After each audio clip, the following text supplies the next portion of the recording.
Mrs. Banks, Here. Mr. Watson, Yes. Dr. Scarlett. Here. Ms. Jones. Here. Ms. Cousins. Yes. We have a quorum. So good afternoon again to the Real Estate Committee, to our public. This is the first that we're conducting our real estate meeting live stream. We're in the past where we've had our real estate meetings, and then we have open session or closed session rather, and our real estate meeting decisions are made. We're bringing this to the forefront to be transparent with our community and inform our stakeholders in regards to the status of our real estate properties. So today's agenda will consist of the following. We're going to start with a presentation, a Prop S update from our construction management firm, Navigate Building Solutions.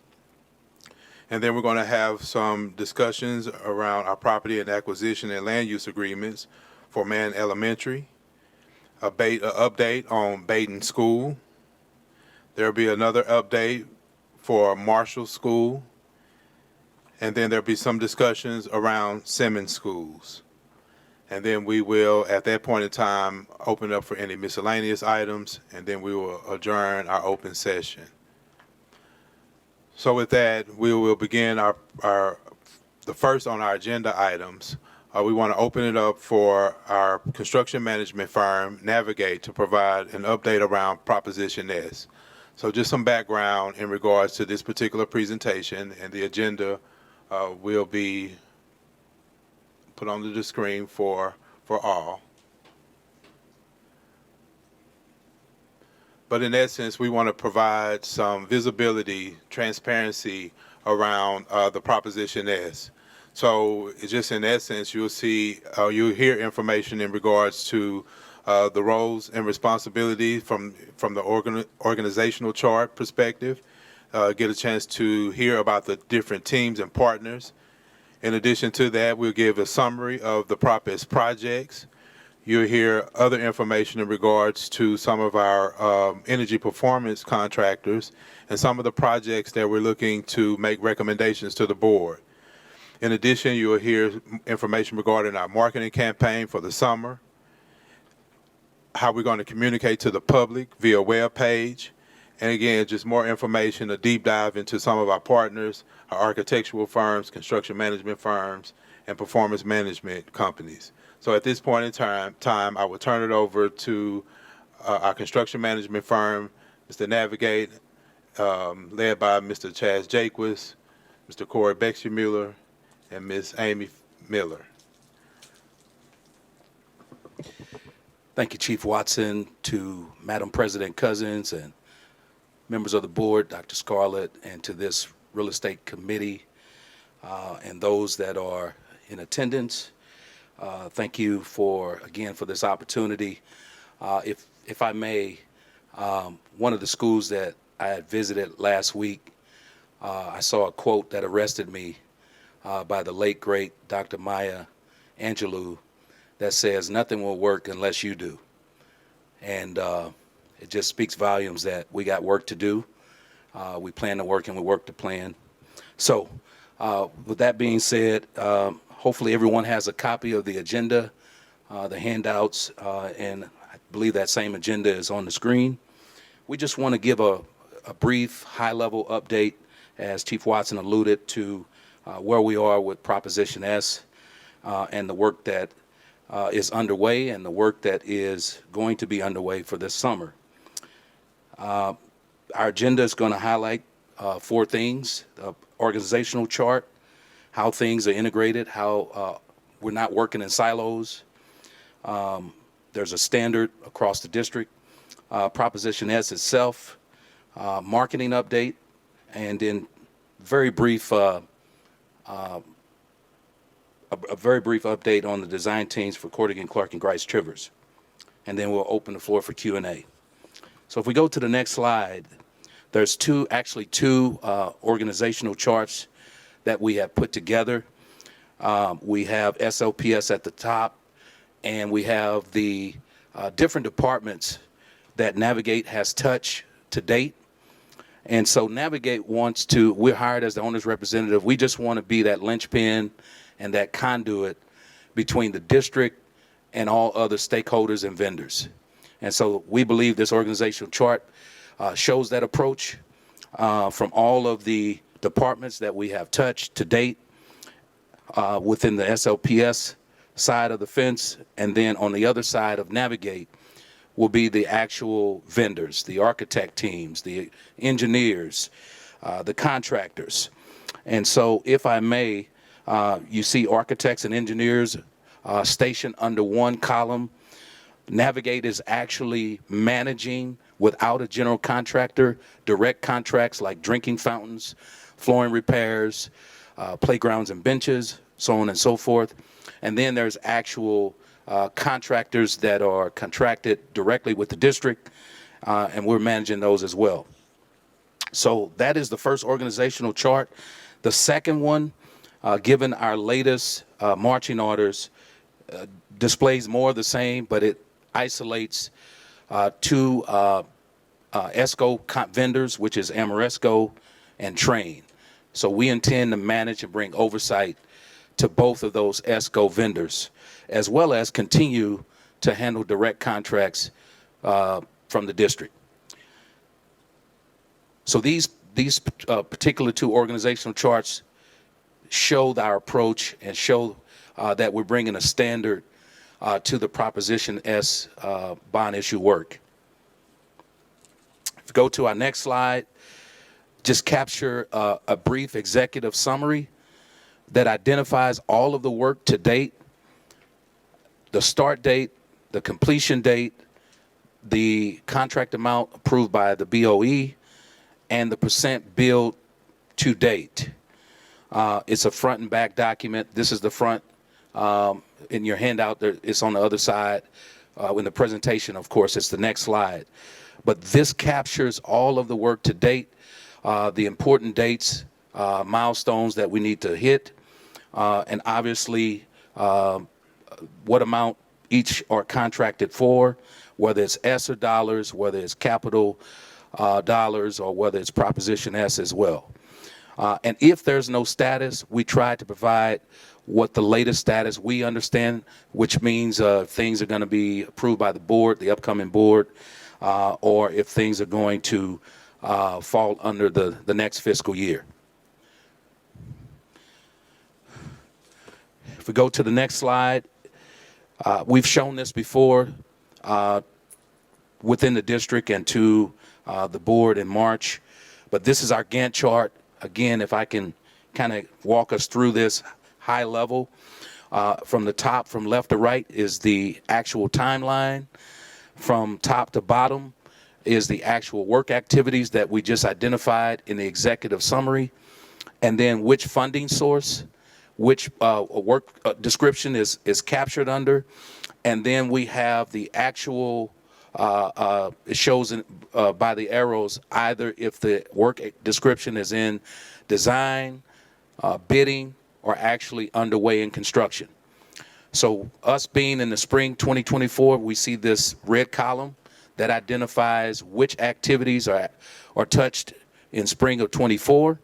And then you see some intentional gaps, some gaps in between the arrows. Those are intentional. For instance, for playgrounds and benches, we can only do that work in inclement weather. So again, this is a pictorial of the work that's identified in the executive summary that shows you where we are and where we're headed. If we go to the next slide, this is an 11 by 17 handout. Navigate, this is Navigate's approach to capturing all of the costs that we have estimated to date from all of the schools, elementary, middle, as well as high schools, identifying the gross square footage of each building, the capacity, the utilization, and the enrollment total. What this shows is a red light, yellow light, green light, if you will. All of the schools that have a utilization rate that's greater than 50% or 60% is actually in the green. Those that are less than that, between 50 and 70, are in yellow. and then anything less than 50 is in the red. This is our best guess in terms of identifying for the district what schools are underutilized and what schools are overutilized. So in the interim, this is what we provided. But for the design teams like Cordigan Clark, they are working on completing their facility condition assessments. The field work is completed. They're now working on the reports that hopefully will help this committee to make some hard decisions. But in the interim, Navigate wanted to at least paint the picture to this committee and to the district as to how we think things are trending in terms of cost compared to the utilization of each school. And in our final slide, we have picked out from the work categories the roofing. Oh, my apologies. I don't have the banner in front of me. So that beautiful banner that you all have, I don't have a copy. Thank you. Thanks, Corey. This is, we've been asked to try to help the district market Prop S and the tax dollars that are at work. And so this banner stretches from 48 to 72, 40 inches to 72 inches long.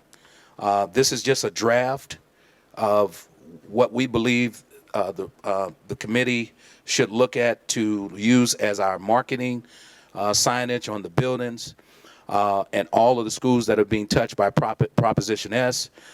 Provides a visual to the public and to community stakeholders. And so this is a proof that this committee can use as a template or a reference, edit at your discretion, to determine how we want to market the Proposition S at work. Now to our final slide. So this banner right here is 4 foot tall by 6 foot long. So that's why this is just a small piece of paper to take a look at. But 4 foot tall by 6 foot long. And the goal is to really highlight Prop S in action in these buildings and draw some positive PR to what's happening in Prop S to kind of highlight as it hits your buildings. If everybody's comfortable and likes the look of this, this is something we'd like to put in action and start for the district as soon as possible. We have worked hand in hand with the district staff in putting this together and getting the proper logos and colors. Yep. Yeah, so we have worked with district staff to make sure that has the proper colors and logos to align with the district standards. But that is the point. This is 4 foot tall by 6 foot long to make sure we're putting the right banners in front of the buildings and getting the publicity the district feels like they should have in front of the buildings and deserve in front of the buildings. Thank you, Corey, for providing more color for that. Excuse me. Yes. Can you define building envelope? Yes, ma'am. So the building envelope, both interior and exterior, captures all of the infrastructure, the things that are within the building that may not be visible to the public. You know, your HVAC, your electrical, you know, those things. So it's a catch-all, if you will. So is there any way we can kind of give a little more detail, because the public probably don't quite know what building envelope means, as well as grounds? Like I get what, I probably understand it, but the public probably wouldn't really understand what building envelope or grounds mean. Is there any way we can kind of give some words to better define that, is what I'm asking? I think for building envelope, we need to remove it. Okay. For building envelope, we could put on there, if we want to put some specifics, we are doing some windows, we're doing some roofing, we're doing some tuck pointing. That's really the main focus, to make these buildings weather tight. So Really could work on we that. Use But yeah, those terms, okay. yeah, we'll remove that. We can put windows. We did add roofing on the bottom right, but we can we'll probably put, instead of building envelope, say windows, roofing, tuck pointing / exterior. And then for the grounds, we could put, we are doing some parking, some paving, and some green spaces. So Or maybe like that's playgrounds. playgrounds. Yeah, instead of outdoor learning and play, we could probably change it to playgrounds. Or upgrade, yeah. I mean, I'm just saying some kind of like catchy things other than like building envelope. That's just my thoughts. Go ahead. I wanted to know if it was possible to consider putting a QR code on here. Is that what they call it? On the poster so people can, if they go by or go to the buildings or a parent is standing outside and they, want more in-depth information or they want to send you some information perhaps about the project, or is that possible? Yes, there is a website that the district had. We've been giving information that the district's putting up. It'd be great to have a QR code on here that takes you straight to that website that has additional information, more detailed information. That is great feedback. It's something we can add on to here. All right, thank you. And to your point, board member, and Corey's point, we are working with OIA and Mr. Grimes and Mr. Sales and the team to make this a seamless marketing campaign. On our last slide, we just identified roofing and tuck pointing. We understand tax dollars are important to everyone, and so roofing is, as we mentioned about building envelope, roofing is one of the main things the district wants to focus on. So we've identified the bids that we've received to date and the respective costs for each school. Certainly, this is not the end-all, be-all. We can certainly add to or subtract from, but this is just to give this committee again a status and an update as to where we are with costs in terms of the roofing and as well as the tuck pointing. So hopefully I didn't talk too fast, but I wanted to, this ends kind of our presentation, but I wanted to give a high-level update to this committee. I will now open the floor for Q&A. Yeah, so you mentioned that there's a website, and QR code can point to the website, which I think would be great for some type of a dashboard so that the community can really see the status. I've seen a number of these paper copies, but in order to bring the community along with us. So when is that website going to be available? So we just met this week with Mr. Carl Mitchell, Mr. Jordan Grimes, Mr. Matt, and as well as Mr. Sean. We are working on that right now. There is a template a website template that OIA has made, the district has made, but there's no good way to go from the main page to that Proposition S website. So I don't want to speak on behalf of OIA, but we are working as fast as humanly as possible to get that website out to the public, to your point. It is live. Yep. There's a live website currently. It's just making sure the public can get to it from the district's homepage, working with the district to get a button or a link or something directly from the homepage to drive traffic to it. But there is a live website currently. Yeah, well, I think the real estate committee, I don't know if anyone else has access, but I'd like to see what the live website is. Yeah, we could Thank share you. the link with everybody. What is it? Yes, ma'am. Say it again, Dr. Scarlett. I said, what is it? What is the website?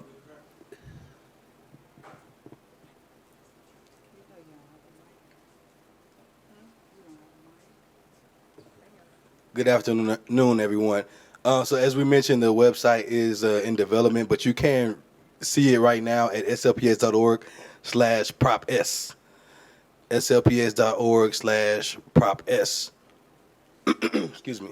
So we are meeting with Dr. Lemons later this week to basically give a complete sort of overview of what the new website is going to look like and the complete sort of a communications plan for how not just the website works, but how the whole messaging system is going to work, which includes some display here at 801 and some of the other places.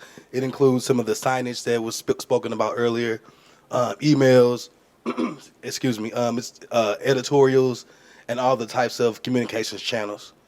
So that, again, that's being developed, and we'll be finalizing that this week.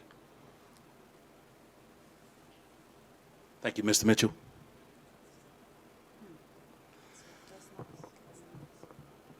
Any other questions? I'm trying to get clarification. I'm looking at the Utilization sheet? utilization sheet and the roofing and tuck pointing bid, and I just want to make sure I understood what you were saying. There's the color code portion of it where you were saying the pink, the yellow, the green, correct? So, so yeah, it looks like pink, but yeah, the red, yellow, and green. I'm sorry. No, red. it's okay. You know, The you are, red- I follow and you, President. and you were Cousins. just basically saying that was showing like the enrollment, like how you as Navigate was saying based on this is how you were kind of doing the recommendations on the roofing and the needs to kind of recommend to the board and to the committee. This is why we were saying that these were the ones that will need the roofing. This is the utilization. Are we looking at grading, like where the roofs fall in regards to the grading aspect of things?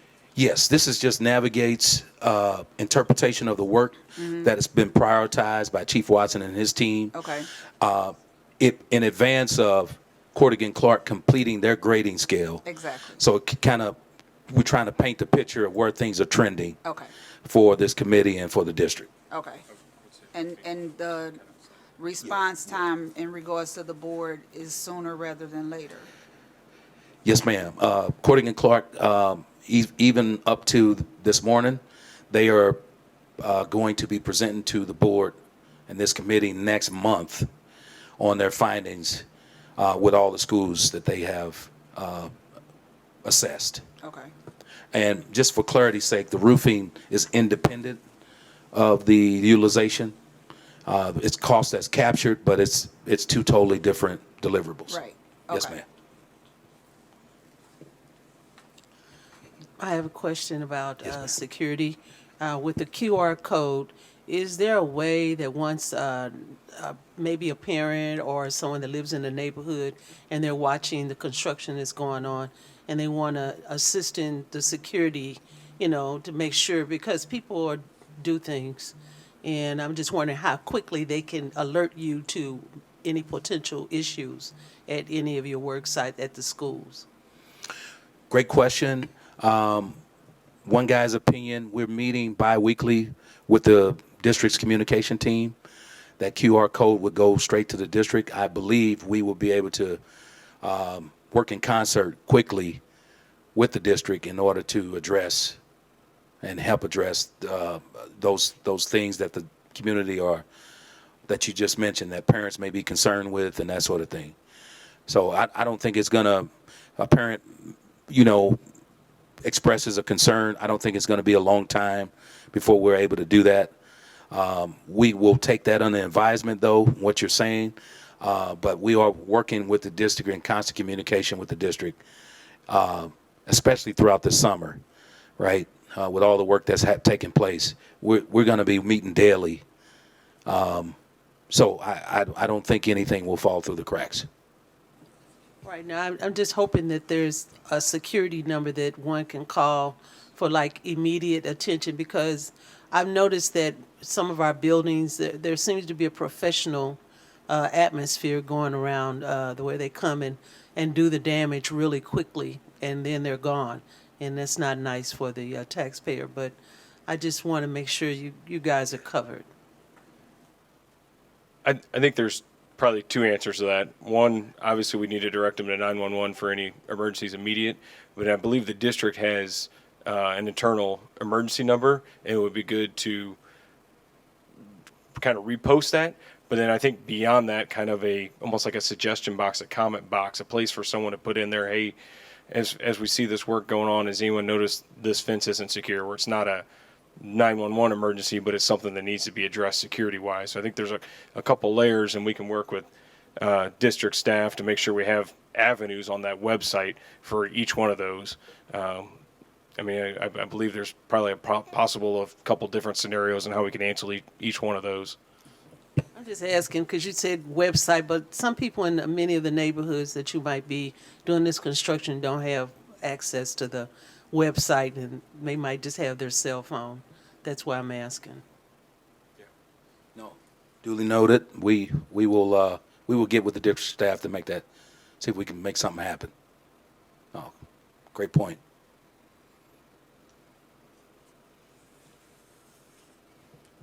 Any other questions for Navigate team or?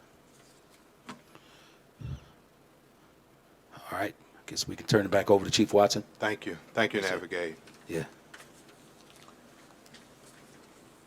And again, as Navigate mentioned, in regards to the projects that'll be occurring this summer, it'll definitely be intense with a lot of renovations going from restrooms to roofing, as you just saw, and really kind of utilizing the data.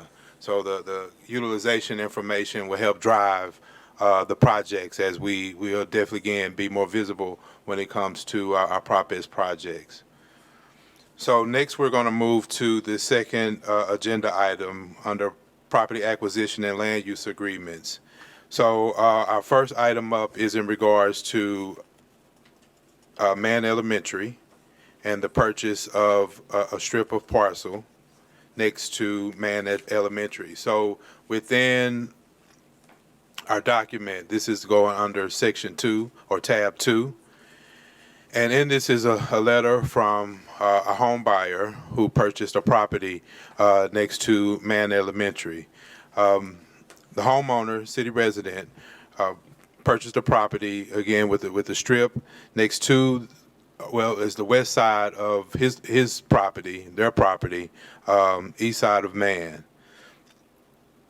And the request in regards to the ask for this particular proposal is that in the event that when renovations occurred, that the district who's currently removing and installing the chain link fence, this is district wide, that at this point in time there's a parcel of land, a strip of land in which the home buyer is requesting that the board, the district, would more or less sell the property or sell the strip of land for approximately $502. Although that's not, it hasn't been confirmed through an appraisal or through a survey, but the request is for the strip of land that basically is against the fence line, that land be submitted over to the homeowner. At this point in time, I will welcome Mr. Newsbaum, if I'm saying it correct, Mr. Newsbaum, to provide a little more context to your request. Good afternoon, everybody. Thank you for letting me speak here. I'm very grateful to have the opportunity to address you guys directly on this proposal. So my name is John Nussbaum, and I am representing myself as a private citizen here today. I moved to St. Louis in the summer of 2021, and I am a neighbor to Mann Elementary. And as mentioned, I am asking for the opportunity to purchase approximately 240 square feet of land that is unused, and there's limited accessibility from school property onto that land due to the location of the fence line. As the fence was prior to its removal, there was actually no access to the strip of land directly adjacent to my property, except for street frontage and a single gate that went into my own backyard. Moving into the area, I've restored a home that was built in 1911, a historic home directly adjacent to Mann Elementary School, doing things like bringing it up to code for electrical safety, removing lead piping that was in the facility, and removing and remediating asbestos that was in the facility directly adjacent to the schoolyard. One of my favorite things about living in this property adjacent to that schoolyard is getting to listen to the kids on recess and the fascinating conversations 1st through 5th graders have when they're on recess away from the school where they think the teachers can't hear them. One of my most proud achievements was when the 4th graders climbed over the fence line, looked at the new back deck I had just built in the back of my property and said, we approve. The last remaining risk to this home that I've spent so much time over the last 3 years restoring is a sidewalk that is on the property at 4029 Juniata Street. The house that was there was demolished in 1992 to make room for the new gymnasium attached to Mann Elementary School. When it was demolished, the sidewalk that went into the backyard of that property was left in place, and that sidewalk is attached to the foundation of my house. When the fence line was placed in, it was placed approximately 4 feet away from the wall of my house to create a buffer off of the house so the kids out on recess wouldn't be directly against the side of the house itself. That strip of land has since gone unmaintained, not by any fault of the school. It was outside the fence line. And for the last 3 years, I have spent time working with the principal of the school in a great relationship with her to maintain that land, remove invasive species from it, and even plant flowers on it so the school kids have something to look at other than a mud pit. That sidewalk attached to the foundation of my property, I've spent time maintaining and fixing and repairing cracks that are on it. All of this on SLPS land that I'm happy to maintain as part of being a good neighbor to the school. What I'm asking for today is the opportunity to purchase that strip of 240 square feet of land off the property. According to the city tax assessor's valuation of that property, the total property appraised value is $10,700, making the proportional value of this strip of land just over $500, according to the city tax assessor's website. And I'm happy to take any other questions you guys may have at this time. Thank you. Are there any questions from the committee? So from what I'm looking at, I just want to make sure I'm clear. Where the fence line is, you're just asking for that little pathway Yes, ma'am. Just the pathway outside the school fence line directly adjacent to the that's house. going to the back. Okay. Yes.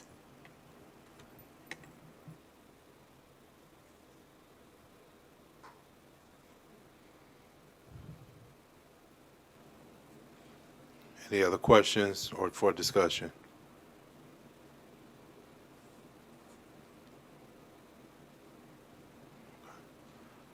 Thank you for your comments, and the Real Estate Committee will follow up with you in writing in regards to our decision. Of course. Thank you guys for the time. Have a good day. Thank you.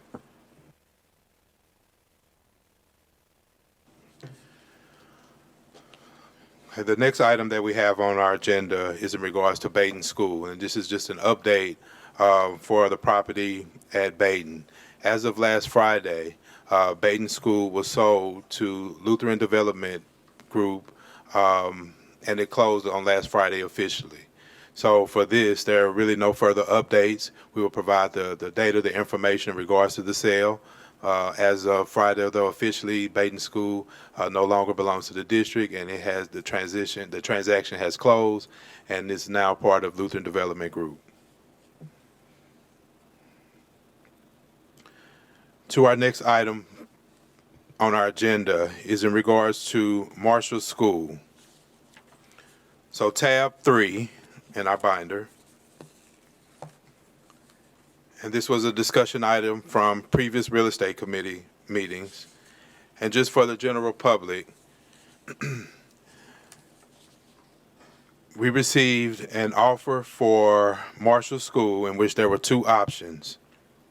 Option 1 was just a direct purchase from LCRA. Option 2 provided an extended option from LCRA.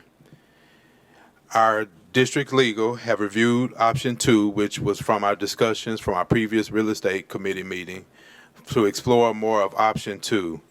Option 2, just to kind of expound on what the option entails, is that the district would jointly own the property with LCRA, and upon the final sale, that would be negotiated and discussed within this committee for approval.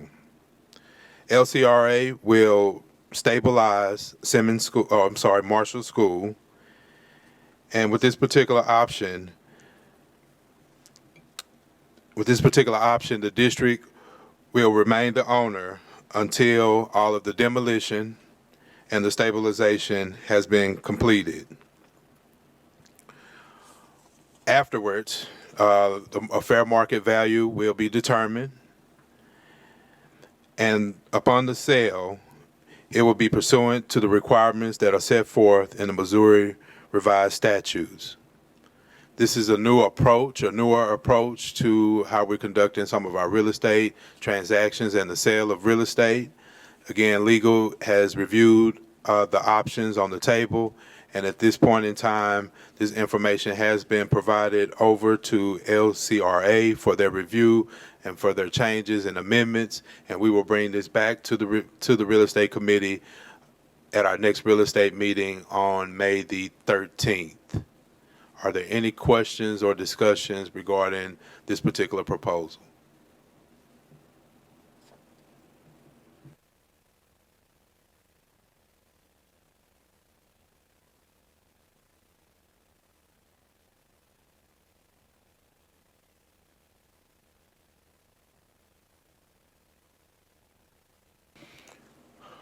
Okay, hearing none. So to the last item on our agenda item is in regards Simmons School.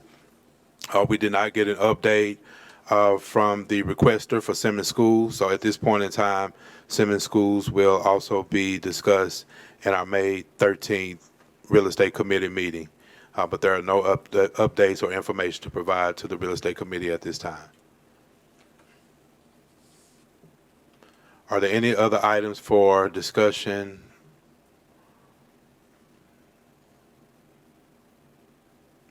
Any flags? So at this time, this concludes our real estate meeting. I move to close and adjourn our session. Second. Mrs. Banks? Yes. Mr. Watson? Yes. Dr. Scarlett? Yes. Ms. Jones? Yes. Mrs. Cousins? Yes. We are adjourned.